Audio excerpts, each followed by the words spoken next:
Ayan guys, natanggal ko na ang cylinder head.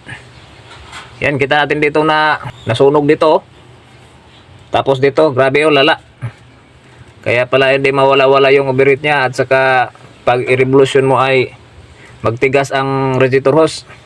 Tapos pag abri mo ng radiator ay parang nagbukas ka ng soft drinks. At kahit na bagong andar, buksan mo ang radiator ay magsugwak yung tubig. Mag-overheat. Nagpalinis na ako ng radiator. Palit na ako ng thermostat. Ganun pa rin, nagkulan. Overheat pa rin. Magtigas yung radiator hose. Ayan, kita natin dito, oh, yan, sunog. Tapos dito sunog. Tatlo talaga, oh. Tingin ko dito, bagong top overhaul to. Pero di lang siguro naayos ba?